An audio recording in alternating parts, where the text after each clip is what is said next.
నమస్తే, నేను ప్రశాంత్. ప్రభాస్ గారి మంచితనం గురించి మనందరికీ తెలిసిందే. అలాంటిది ప్రభాస్ గారు ఒక ప్రొడ్యూసర్కి 50 కోట్లు డిస్కౌంట్ ఇస్తున్నారని చెప్పేసి సోషల్ మీడియాలో కొంచెం వైరల్ అవుతుంది. ఇది ఎంతవరకు నిజం అనే విషయాలు అయితే తెలుసుకుందాం.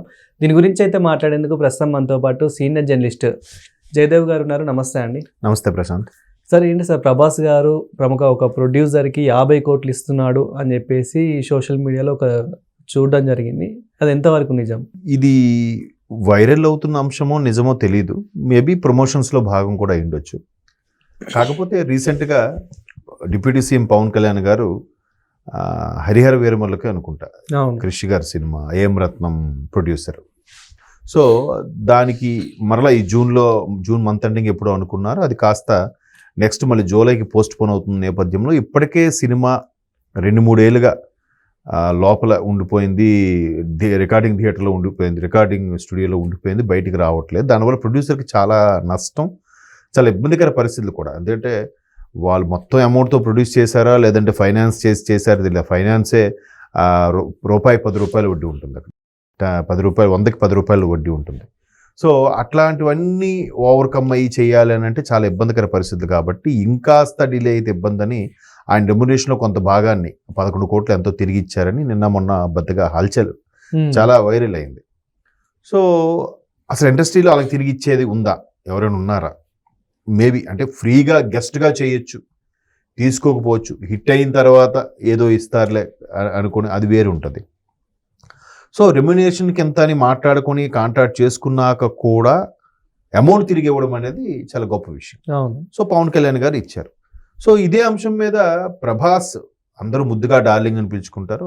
ఆయన చాలా గుప్తదానాలు చేస్తుంటాడు. ఎక్కడికక్కడ చారిటీలు అవి ఉంటాయి, బట్ ఎక్కడ ఆయన ఎక్స్ప్రెస్ చేయడు, పబ్లిసిటీ చేసుకోడు. ఫ్యామిలీ అంటే చాలా ఇంపార్టెన్స్ ఇస్తాడు, స్నేహితులు కూడా, ఫ్రెండ్స్ కూడా చాలా ఇంపార్టెన్స్ ఇస్తాడు. సో ఇండస్ట్రీలో తనతో పాటు కలిసి చేసిన కో ఆర్టిస్టులకి ఎవరికైనా ఇబ్బంది కలిగిందని తెలిసినా వాళ్ళు చెప్పకపోయినా ఈయన ఎదురెళ్ళి మరీ సాయం చేసే మనస్తత్వం. మొదటి నుంచి రాజుల ఫ్యామిలీ, బాగా ఆస్తులు పాస్తులు ఉన్న వ్యక్తి. తర్వాత ఇండస్ట్రీకి వచ్చాక సూపర్ స్టార్ అయ్యాడుగా ఆయన. సో ఆయన ఒక సినిమాకి 100 కోట్లు 150 కోట్లు తీసుకుంటున్నాడని కూడా బాగా టాక్ అయితే ఉంది. అందరికన్నా ఎక్కువ బన్నీయే పుష్పకి ఏదో 300 కోట్లు అంత తీసుకున్నారన్నట్టు కూడా టాక్ వచ్చింది. నిజంగా ఒకసారి అనిపిస్తుంది 300 కోట్ల అంటే ఇవేంటి నిజమైన పైసలా లేకపోతే వేసుకునే కోట్ల అనే డౌట్ అయితే వస్తుంటుంది. సో ఈయనకి యావరేజ్గా 100-150 కోట్లు అది చెల్లిస్తున్నారు. ఇంతకుముందు కూడా మంచి బ్లాక్ బాస్టర్లు తగిలాయి కల్కి. తర్వాత అంతకుముందు సలార్ అయితే మంచి ఓపెనింగ్స్, అంటే కటౌట్ తగ్గ సినిమా అది సలార్. సో అంతకుముందు ఆదిపురుష్ నిరాశపరిచిన, సో సలారు తర్వాత కల్కి బాగానే ఆడాయి. గ్లోబల్ లెవెల్లో అంటే ఒక్కొక్కటి కల్కి అయితే 1200 కోట్లు 1300 కోట్లు కలెక్ట్ చేసింది అంటున్నారు. ఇక సలార్ కూడా 600-700 కలెక్ట్ చేసింది. అంటే ఒక సినిమాకి ఈయనకి ఇచ్చే రెమ్యునరేషన్ 100 కోట్లు తీసేనా, మరో 100 కోట్లు సినిమా ఖర్చు అయినా 700 కోట్లు 600 కోట్లు వచ్చిందంటే మిగతా 500 కోట్లు ప్రాఫిటే కదా ఎవరికైనా. సో అంత భారీ స్థాయిలో ప్రాఫిట్ కూడా మంచి విషయమే. సో అంత తర్వాత కల్కి కూడా 1200 crores అంటున్నారు. ఆయనకు 100-200 కోట్లు ఇచ్చినాక 1000 కోట్లు, మిగతా అందరికీ టెక్నీషియన్ అందరు కలిపి 100 కోట్లకు మించి అవుతుంది నాకు తెలిసి. హీరో ఓరియంటెడ్ ఇండస్ట్రీ కాబట్టి మనది. సో అలాగా చాలా ఎంతో రెమ్యునరేషన్. హిట్ అయితే పర్వాలేదు, కానీ ఫ్లాప్ అయితే కొంత రిటర్న్ ఇవ్వడం, కొంతమందికి సహృదయం అది ఉంది, ఇప్పుడు బయటకు వస్తుంది. గతంలో బాబా అనే సినిమాకి రజనీకాంత్ గారు కూడా ఎంతో 70 లక్షలు ఎంతో తిరిగి ఇచ్చారు మన ఆంధ్రప్రదేశ్లో ఉండే డిస్ట్రిబ్యూటర్స్ సంబంధించి. రీసెంట్గా పవన్ కళ్యాణ్ గారు తన యొక్క ఉదారత చాటుకున్నాడు, 11 కోట్లు తిరిగి ఇచ్చి. సో ఈయన కూడా ఆ పీపుల్ మీడియా ఫ్యాక్టరీ ఏదైతే రాజాసాబ్ సినిమా మారుతి గారి డైరెక్షన్లో నడుస్తుందో అది నెక్స్ట్ డిసెంబర్ రిలీజ్ అవ్వబోతుంది. కాబట్టి భారీ స్థాయిలో సినిమా ఉండకపోయినా హర్రర్ కామెడీతో ఒక డిఫరెంట్ జానర్లో చూపించబోతున్నారు ఆయన క్రేజ్ తగ్గట్టుగా అనే సినిమా. కాబట్టి అంత రెమ్యునరేషన్ కాకపోయినా కొంత తగ్గించుకునే ప్రయత్నం చేస్తున్నాడు. అలా అంటే ప్రభాస్ లాంటి వాళ్ళు, పవన్ కళ్యాణ్ లాంటి వాళ్ళు రెమ్యునరేషన్ తగ్గించుకోవడం వల్ల మిగతా వాళ్ళందరికీ ఒక ఇన్స్పిరేషన్గా ఉంటుంది. అవును, అంటే ఇవాళ ఖర్చు ఏం పెరిగిపోతుంది, వచ్చే రాబడి తగ్గిపోతుంది కానీ ఖర్చులు పెరిగిపోతున్నాయి.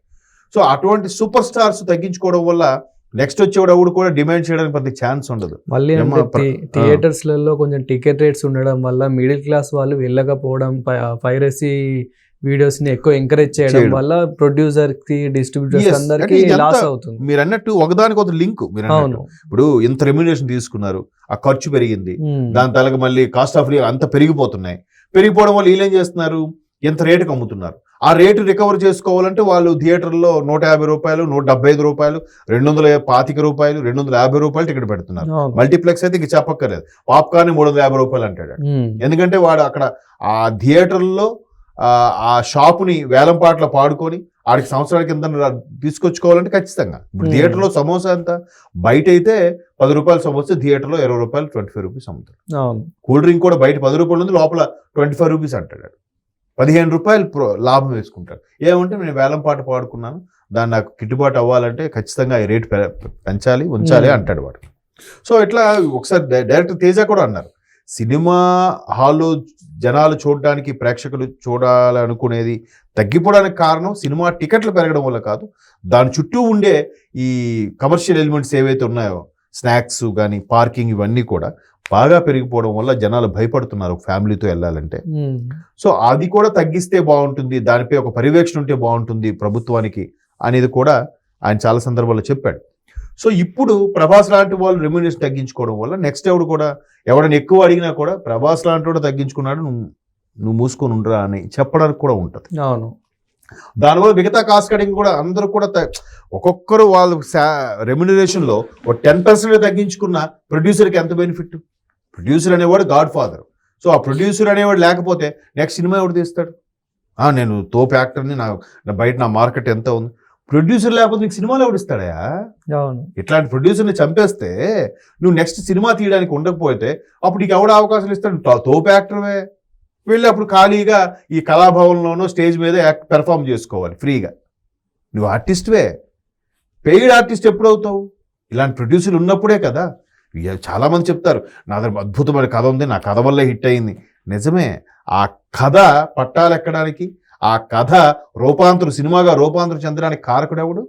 ఒక ప్రొడ్యూసర్. ఒక ప్రొడ్యూసర్ లేకపోతే ఆ దర్శకుడు లేడు, రైటర్ లేడు, ఈ డాన్స్ మాస్టర్ లేడు, మ్యూజిక్ మాస్టర్ లేడు, ఎవడు లేడు.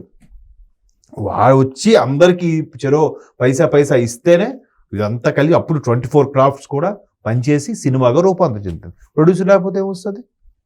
సో నిజంగా ప్రభాస్ ఇటువంటి డెసిషన్ తీసుకోవడం వల్ల, తీసుకున్నారో తెలియదు, పోనీ ఎంతో కొంత ఇచ్చిన, ఒక 10 కోట్లు 20 కోట్లు ఇచ్చిన ప్రొడ్యూసర్కి బెనిఫిటేగా.